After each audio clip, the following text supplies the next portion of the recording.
A mouse took a stroll in the deep, dark wood. A fox saw the mouse, and the mouse looked good.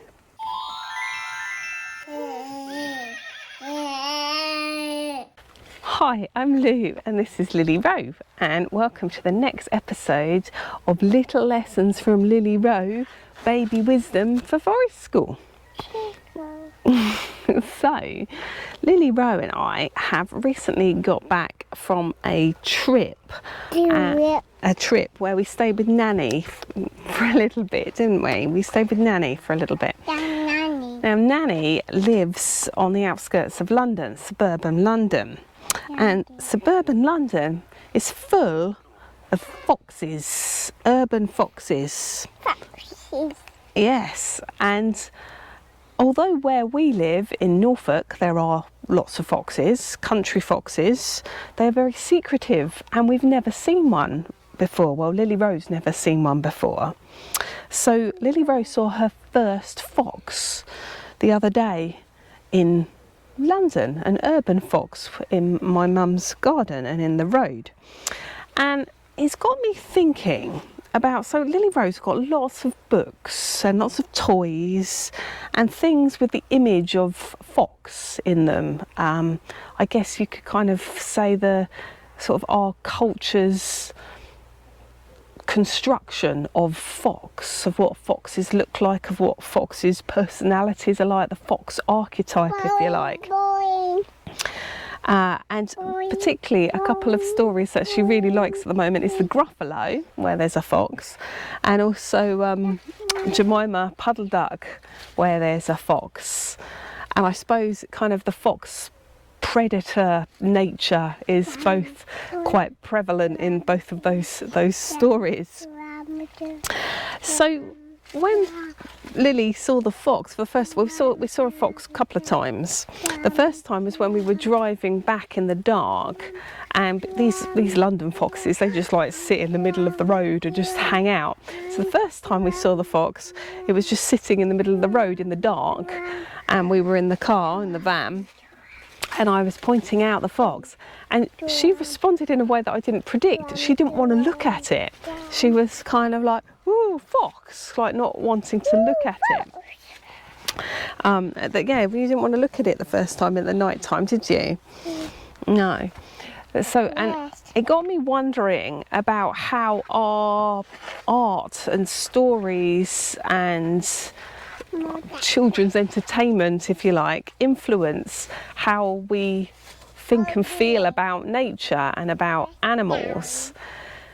Luckily, then the next day during daylight, there was a fox playing in my mum's garden, and Lily managed to watch it through the window for some time, which she found very exciting then in the daylight.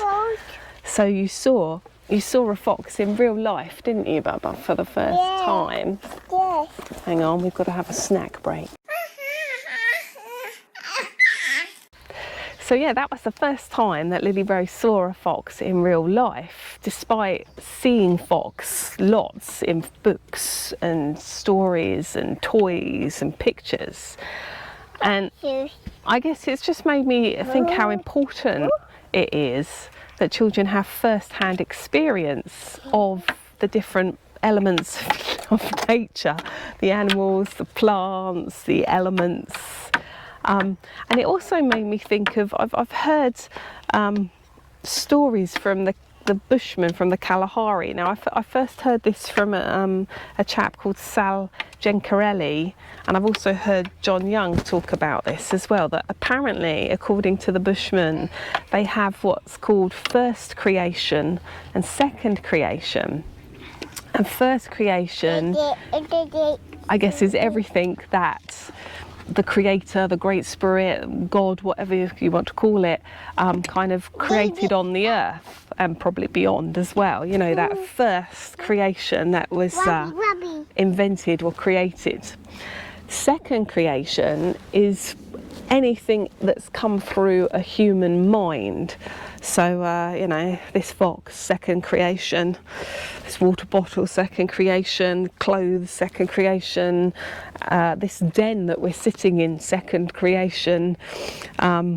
So I guess it made me think that seeing a fox, a real life fox firsthand, that's a first creation fox. The foxes in the books and the toys, second creation foxes. And I guess I wonder whether where we are now as a society is it's a second creation society. People perhaps don't have so much contact with first creation anymore because we're shut up in our second creation houses, you know, using our second creation computers, thinking apparently even ideas and concepts would be considered second creation as well, whereas, you know, our sensory physical awareness out here in nature would be, I guess, first creation. And I've heard John Young also talk about how maybe you know, part of why we're out of balance as a society is because we're not having enough first creation contact.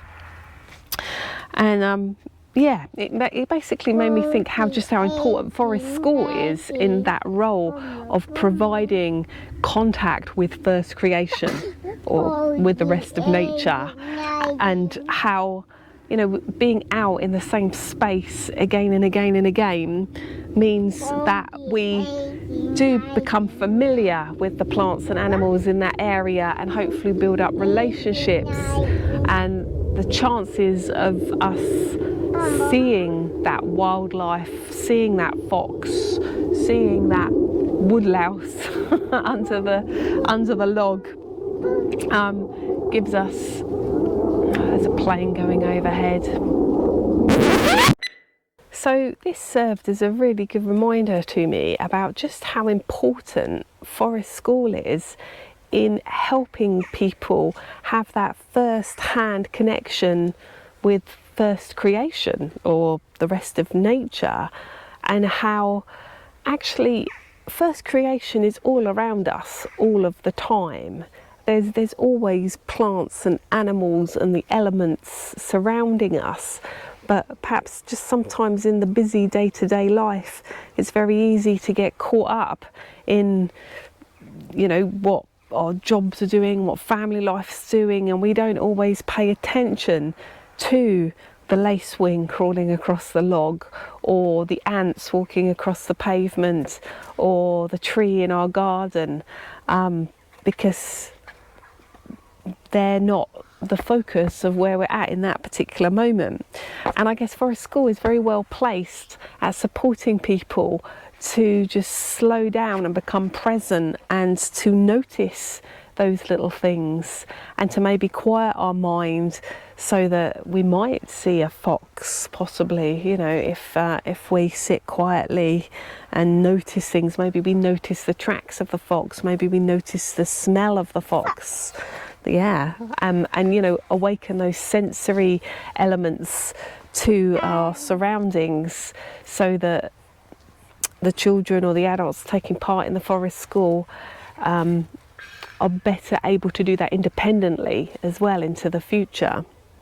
And something else I've noticed about Lily Roe, actually on that kind of line of thinking, like, which surprised me yesterday, we were out in the woods and there was an alarm call. A wren was alarm calling, and I wondered whether she had noticed that it was alarm calling, and then within a few seconds she started trying to imitate the sounds of the bird alarm calling, and I wondered if that was just a fluke. And then a bit later on we were walking and we heard some sheep, but at a distance, like the field of the sheep are quite a distance away, but you could sort of hear them barring at a distance, and you started barring, didn't you? Because again, I wondered whether she had noticed that, and she had noticed that, and she started imitating them.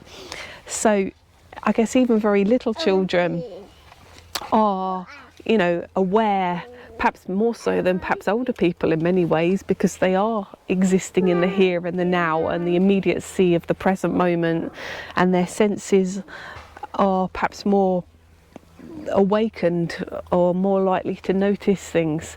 So I thought I would just share that thought from, well, she's not really a baby anymore, toddler wisdom for Forest School.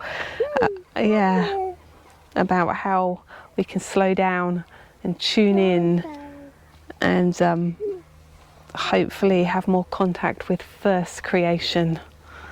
Message from a fox as well. We'd love to hear your thoughts about this idea of first creation and second creation. Do let us know in the comment section below.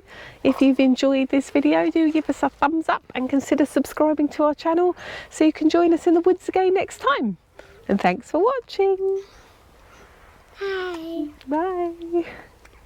A message from Fox, our friend. Connect with nature and we shall mend. First creation is what there'll be all around us when we head to the trees. Bye-bye. Bye-bye.